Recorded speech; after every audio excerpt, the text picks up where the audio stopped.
Hello guys. Yeah, it's been a while to talk about, it's been a while to take this kind of video to record my progress on my speaking. But anyway, I'd like to do some recap about the recent days, especially for the past 3 months. Actually, by the way, this is a take 4, and I kind of forgot how to speak English and casually in front of camera. So I gotta get back into the swing of things. But without further ado, I'd like to, as usual, talk about the recap of the recent days without any script. I have topics in my mind, 4 topics basically. So first thing first, I'm on a challenge which is to practice English as much as possible. Sounds as usual, but now I'm in the midst of the Easter vacation. I have no class 7 days for 7 days. So I wanted to make it count. I wanted to make 7 days of count.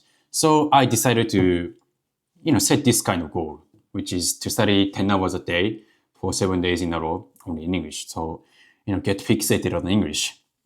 So it's been 5 days so far. I'm doing well. Things is going well according to plan. So I have no complaint about that.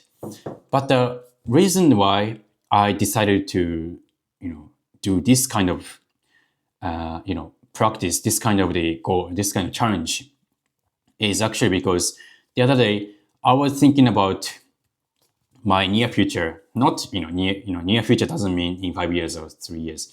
I mean just next year or in 2 years. And I had a gut feeling that when I reflect on this exchange program, look back on this exchange program, I thought I would assume I would feel this exchange program something like negatively, or I would take this exchange program period of time like as something negative or feeling like waste of time. You see what I mean? Before I came to Sweden, I had so many expectations in my mind from exchange program. I would be more mature as a person. I would be far more fluent than used to be. I would be, just like a exchange program seemed like magic bullet to me back then. But as it turns out, it's not the case actually. Exchange program is still the extension of the daily life in Japan. I'm doing basically, go to school and, stop by grocery store and go back to home. This kind of, repetition over and over and over again, day in, day out. So there's nothing new.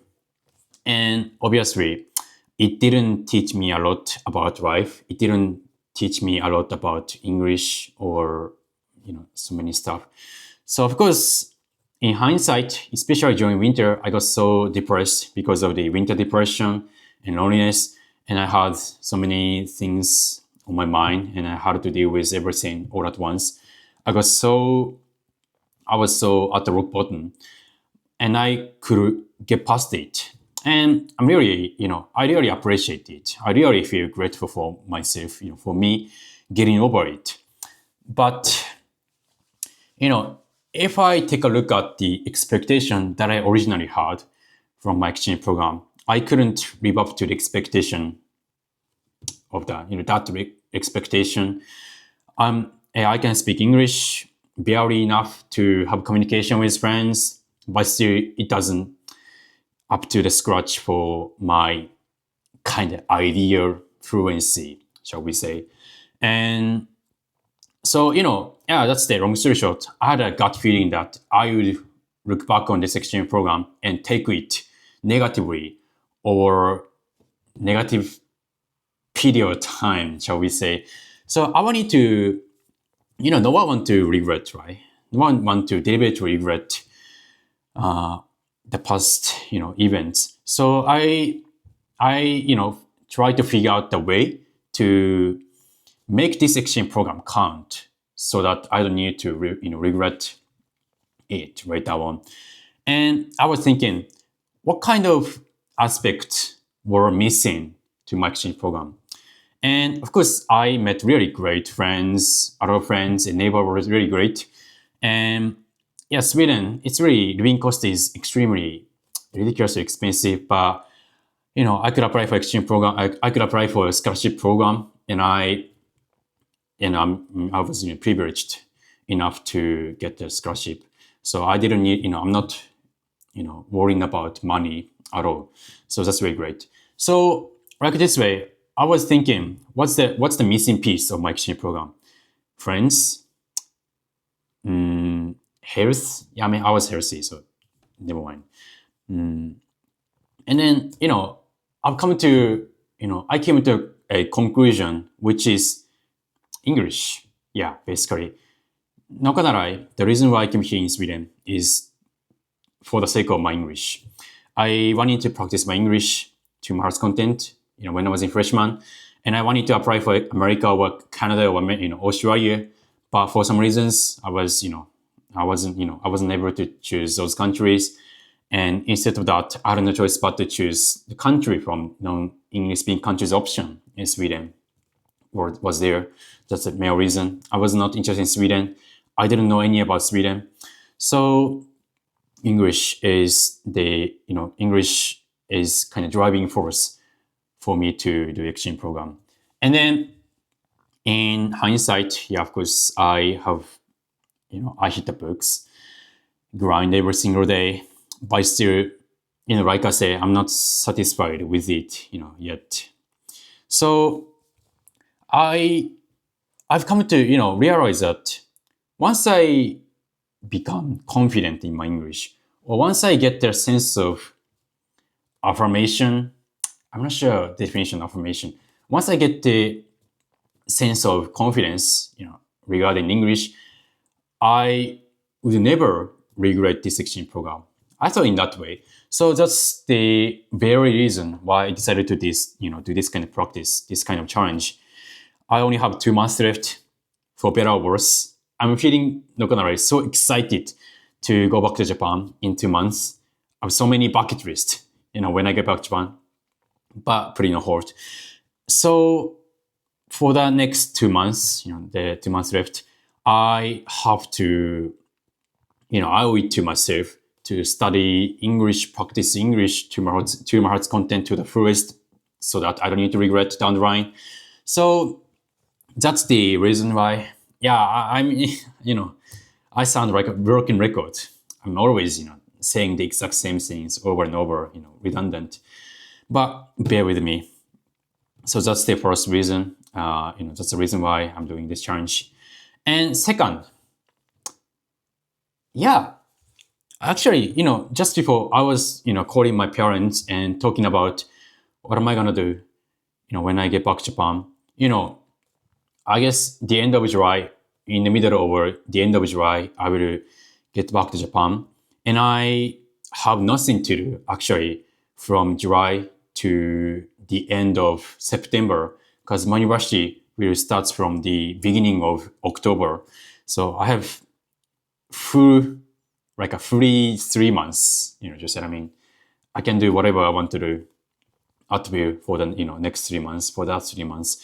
So I was thinking, I gotta do, rent a apartment, for the new semester. I gotta get the license of car, I gotta get the car license.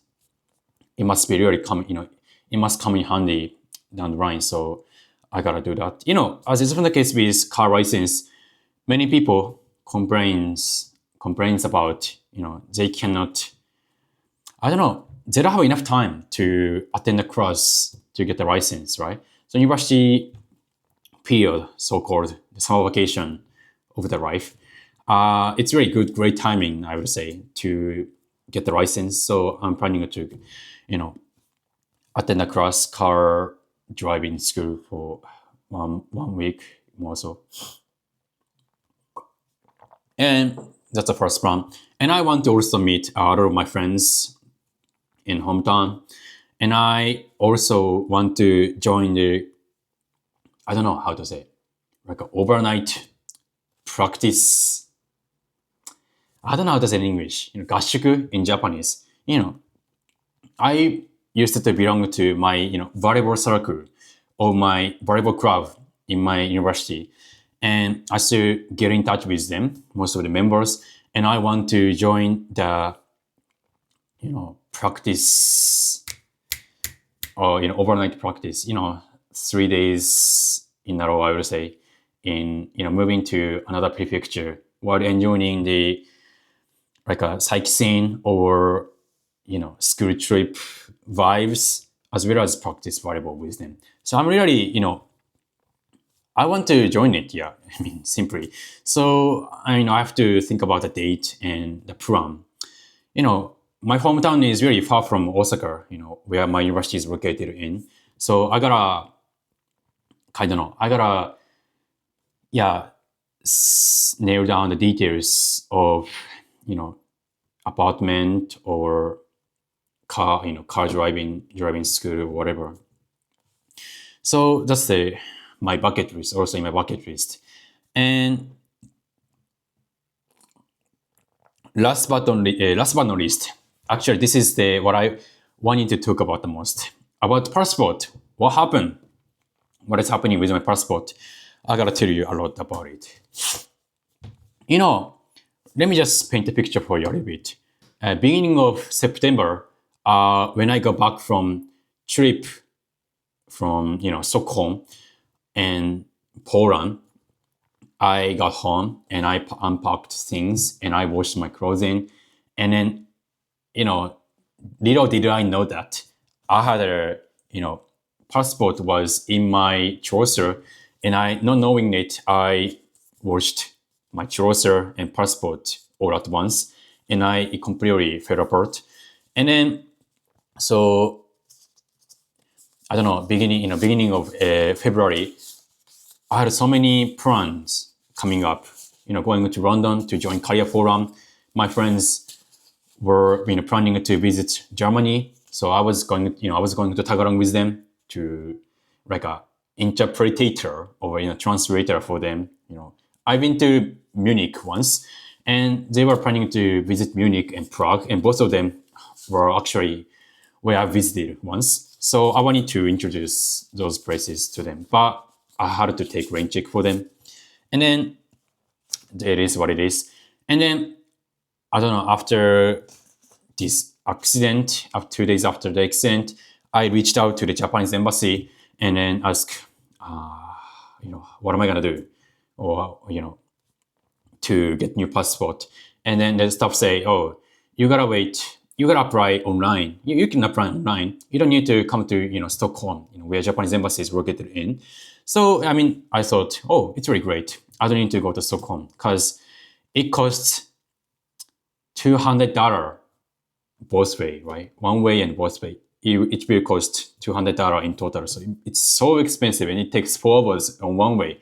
Almost, I gotta spend a day to go and back to my hometown. So I didn't want to go twice. So that was good news to me, and I applied for it online.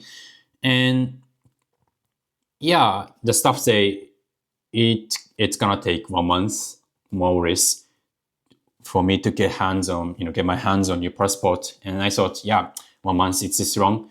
But I had 3 months left at the time, so it's not a big of a deal. And then I waited until last Friday. Actually, as of last Friday, it had been 1 month and 2 weeks, 3 weeks. And I felt like, oh, it's too long.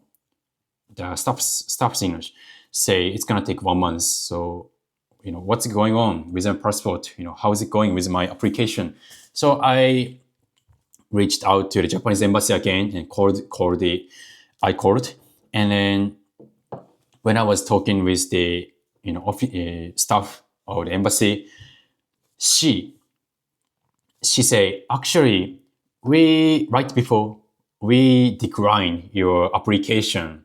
And then I thought, what's going on? Why did you decline my application? Did I don't know, put any wrong information, or did I do something wrong? No, you're completely fine. Actually, as a matter of fact, those Japanese embassy staff have touched base with Japanese government because, passport is such a strictly regulated by Japanese law.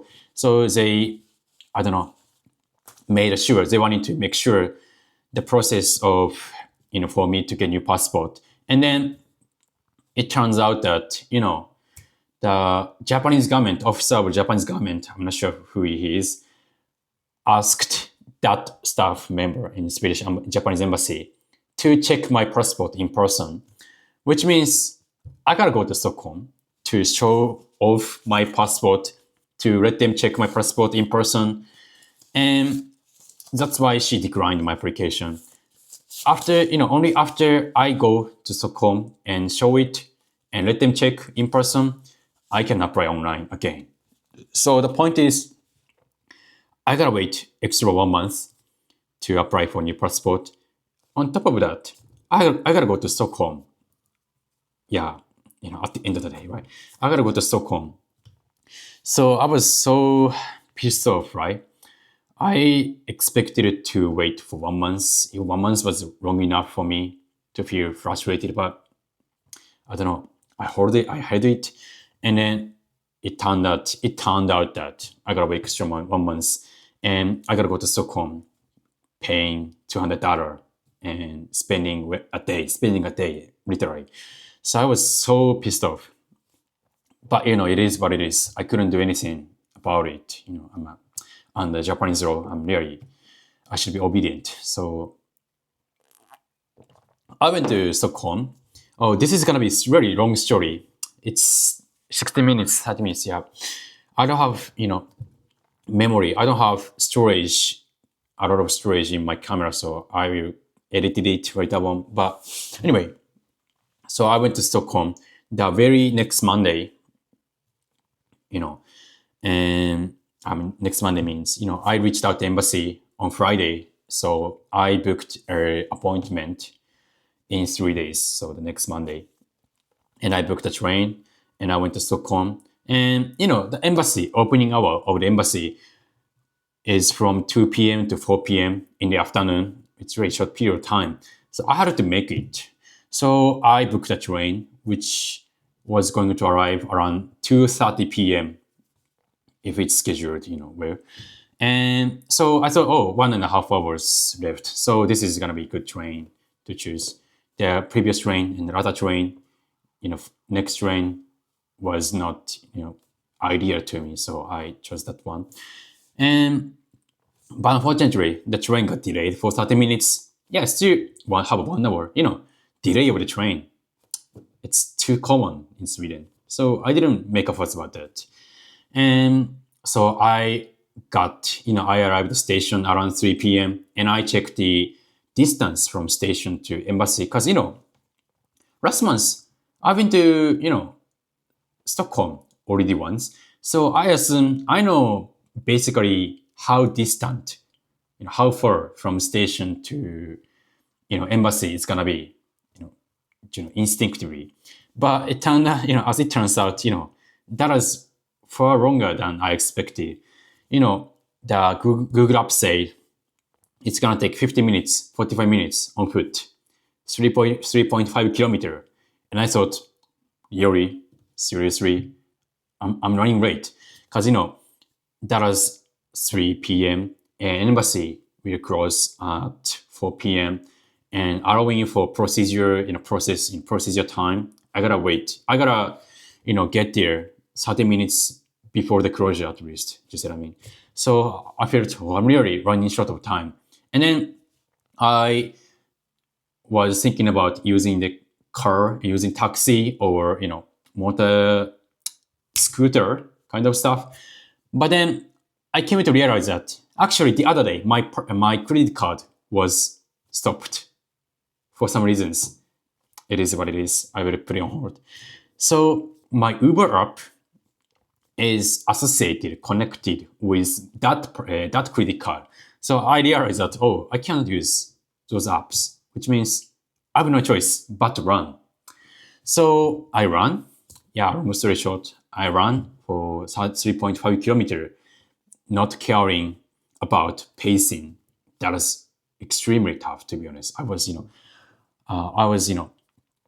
don't know, I had a backpack and, that was so cold day. And then I made it, actually. I ran for 25 minutes with my full power, and I made it, and I finished the procedure. And then actually that procedure took more time than I expected. This time, I was running late for the train to go back to to this town, and I feel like again, yeah, I gotta run again to get back to the station. So I decided to run again, 3.5 kilometer, to go back. And then I was running. And then, while I was running, I noticed my shoelace was kind of untied. So I bent down and tied up again and stand up. And then 10 steps after that, another shoelace got untied. So I bent down again and tied it up tightly.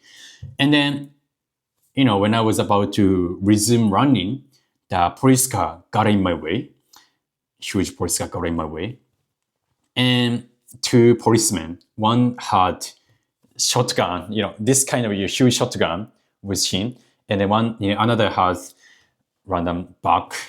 And two policemen came up to me, from the police car and then suspended me. I mean, they pulled me over.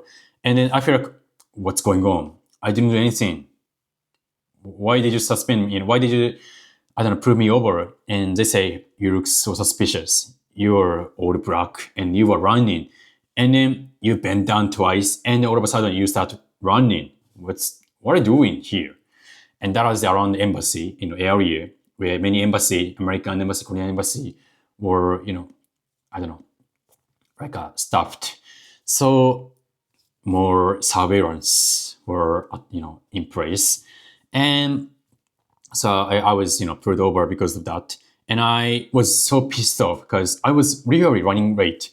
And if I missed that train, I gotta pay extra $100 and I gotta wait 1 hour, 2 hours for the next train. So I was rushing it. And then asked the officer, please leave me alone. I didn't do anything suspicious. You do whatever you want to do, but do it as quick as possible. And so I opened my backpacks and then the policeman did a body check of my body. And I was so pissed off because they never understand what I'm talking about because, I was panting as well. And I was so pissed off, so I couldn't get my thought organized properly. But so it took 5 minutes wrong. Yeah, it took 5 minutes wrong. And then I got released from those uneven, policemen's, surveillance. Yeah, shall we say. And resume, running again. And then the long story short, I made it. I made it several minutes before the departure of the train. But I have been out of shape nowadays. And it's been really a while to run, even 7.0 kilometer in one shot. So much so that my whole legs got cramped in the, while I was, sitting at the train, chair, while I was sitting at the, chair on my train. So I was about to scream because it's so hot. My whole legs got cramped. So yeah, actually that's the end of the story. So good news is I didn't lose anything, money, time. Yeah, I made it everything. So that's a good story. That's I ran the expression yesterday. That's a silver lining. Yeah, that's a silver lining, shall we say. And also I gotta get new funny story that I can talk in many situations. So breath in disguise. Am I correct? I'm not sure how to use that as a breath in disguise. Anyway, so that's the end of this passport story, and I'm still waiting to receive email. And then once I receive the email from embassy, I gotta go to Stockholm to fetch new passport. But I hope nothing bad will happen that time. It's been 25 minutes long, and that is longer than expected. I'm on a challenge, And I basically do shadowing, overlapping, speaking, as well as writing sometime, reading sometime. So I kind of places so much pressure and burden on my throat, so much so that I have a sore throat at the moment. And I've come to bounce back it. I've come to bounce back from sore throat nowadays, drinking a lot of, honey and doing shadowing, but without, without articulating necessarily, just, lip singing. Yeah, I just lip sing in order to take care of my throat. But since I have talked 25 minutes long in one shot, I feel like I'm falling into the sore throat again. It's not funny. But anyway, it is the end of the story. What I want to talk about today. So like I say, I only have 2 months left. So I'd like to make the, 2 months count, the next 2 months count by studying really seriously. And I hope I can mark a significant progress in the next 2 months. Hope you guys to see you again. Am I correct? Hope you to see you again. It sounds off to me. Anyway, I hope you guys are doing well whenever you are, and peace. Bye bye.